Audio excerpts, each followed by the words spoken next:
Mao bitaw kining nahitabo ron sa Davao, ang atong mga kapulisan doon na sila'y panumpa nga ilang dipinsahan ang atong nasod to serve and to protect the citizens of the Philippines.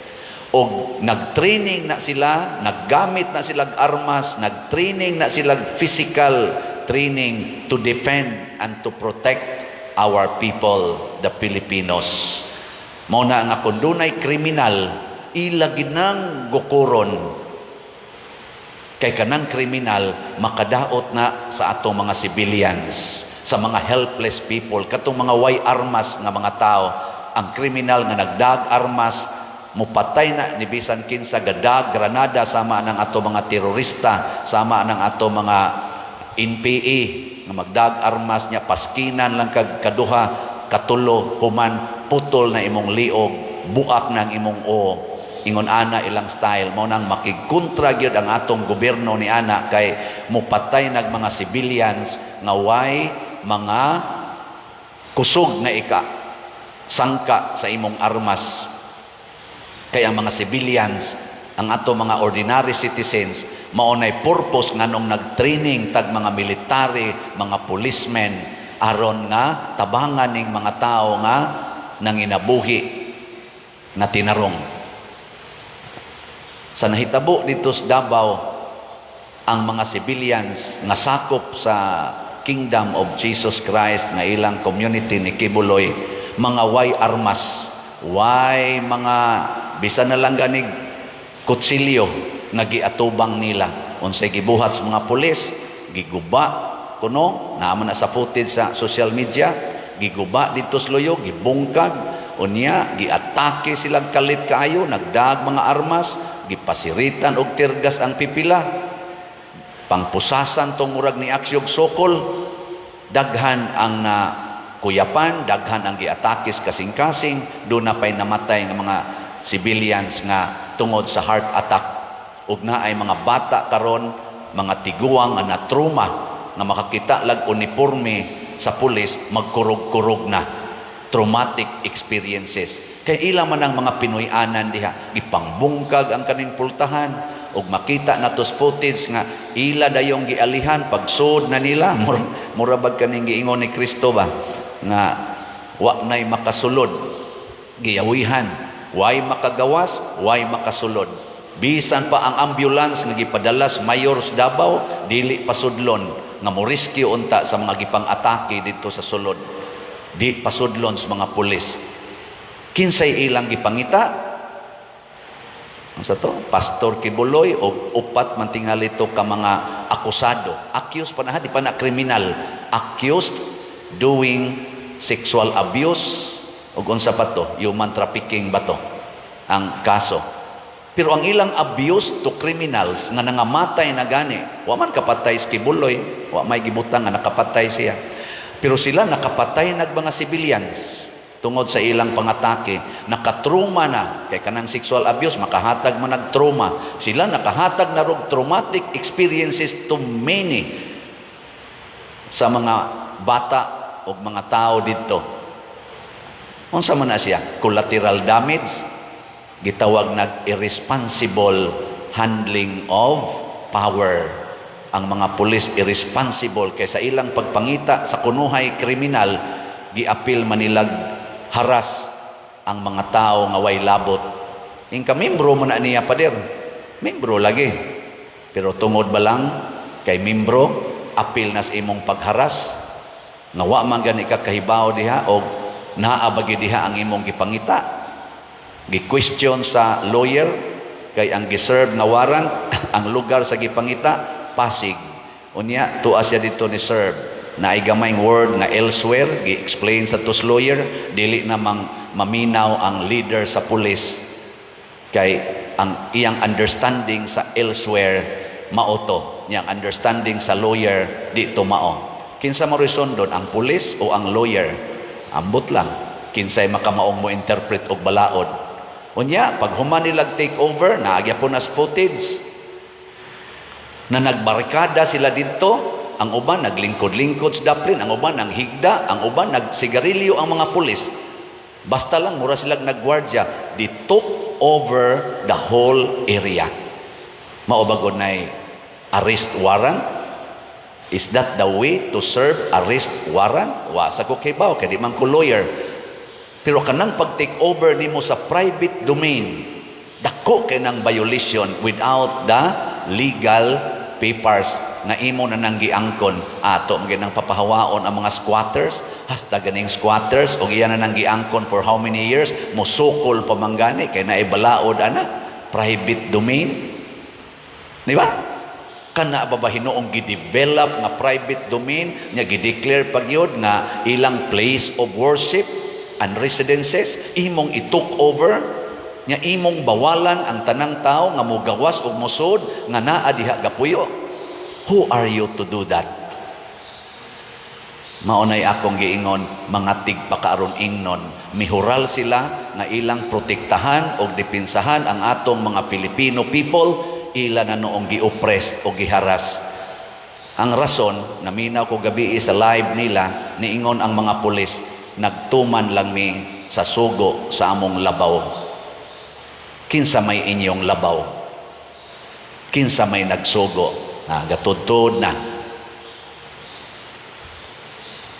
Si Jose Rizal, panahon niya, o si Andres Bonifacio, usa na sa atong mga highlighted hero sa Philippines. Ang authority atong panahon na mga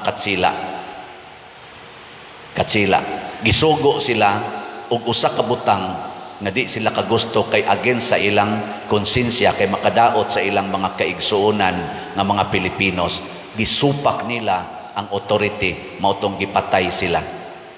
Kanindot unta sa ato mga kapulisan, inig-ingon nga mao ni buhata, nya moingon sila, di ko mobuhat ana sir, kay maamong ang mga civilians, maamong ang akong giprotektahan, ang akong gihuralan, nga akong protektahan, o akong i-safety, maamong kung maoning paagiha ang inyong isugo nako. Nya moingon sa taktakon kas trabaho, mas may pag-imo kong taktakon sir kaysa imo kong sugoon aning makaamong sa akong mga giprotektahan. Pananglitan pulis ka nya naakay mga igsuon, naakay mga anak, sugoon kas imong general, pamatyan ang imong mga anak o kanang imong mga igsuon kay gidudahan na nako nga mga adik, ikay patay ana. Ikaw nga igsuon, ikaw nga amahan o kahainahan, mopatay ka. Hoy. Moingon jud ka, taktakan na lang ko sir. Kay blood is thicker than water. Atong blood kining mga Filipinos, mga pulis, mga executive, judiciary, ug unsa pa nang ato mga branches diha sa gobyerno nga gipangpili mo panahon sa eleksyon. Hunahunaa in town nga dili mo mahimong mga hypocrites. Kami sang mga pari ni hural sad mi nga mo witness sa pagpalambo sa pagtuo, pari, deacon, pari, obispo, kardinal, santo papa, maningkamot sad ta nga dili ta mahimong tigpakaaron ingnon. Si San Pablo porting daig sa mga taga Tesalonica kay nag-anto sila og nagpakamatay para pagpalambo sa pagtuo nga ilang gidawat. Dirisad sa atong tubag sa Salmo, isangyaw ang iyang katingalahang mga buhat ngadto sa tanang nasod. Kinsang buhat atong isangyaw ug atong saksihan ang buhat sa Ginoo, ang buhat sa gugma, ang buhat sa pag-alagad, ang buhat sa pag-ampo. Hinaot unta ang ato sang mga public servants nga dunay mandate to serve and to protect the Filipino people here and abroad. Inyo sa untang pakamatyan ang inyong paghural, dili kay mo patay mo sa inyong kapwa Filipinos nga mga helpless, mga kanaganing inosente o mga malinaw nagpuyo inyong patyon tungod lang kay nangita mo usa ka kriminal kuno nga inyong gipangita. It is very shameful, makauuaw nga buhat. di mo ka maong muhatag og strategy nga makabuhat taani nga dili maamong ang atong isig katawo. Matod pa sa lawyer nga akong nahibaw-an, kanang obstruction of justice labi na gyud naa sa dako nga building or residence, imo ra nang ma-impose basta nakakita jud kang ang kriminal ni sod anang maong building. Ikaw ba, policeman, gagukod ka or gisurveillance nimo, klaro gyud at this time in this place naa diha ang kriminal, certain gyud kay ka nya imo dayon siyang i-arrest nya naay nibabag nga tao, naay nibabag nga mga tao, kana mao na sila gitawag og obstructions of justice. Pwede na nimo silang iharas aron makuha ang kriminal kay sila ni kunayb man sa kriminal.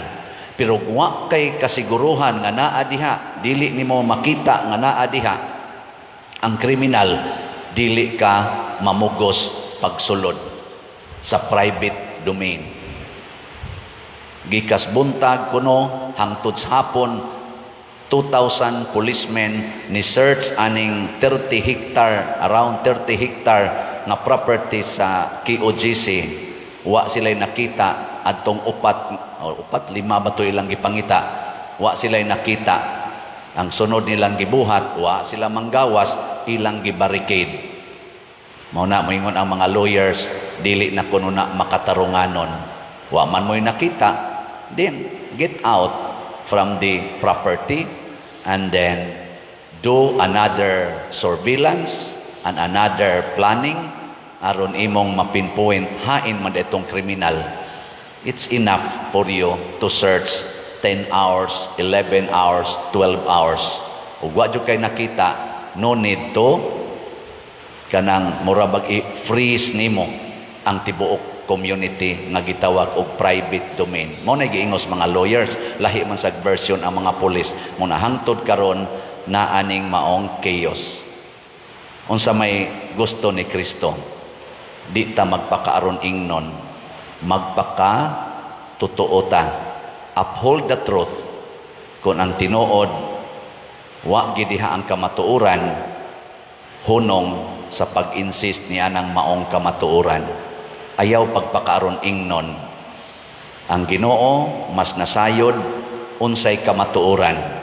Adto unta ta magpakahiro atubangan sa Ginoo, di ta magpakahiro atubangan lang sa atong mga human authorities, labi na gyud sa mga human authorities nga dunay vested selfish interests.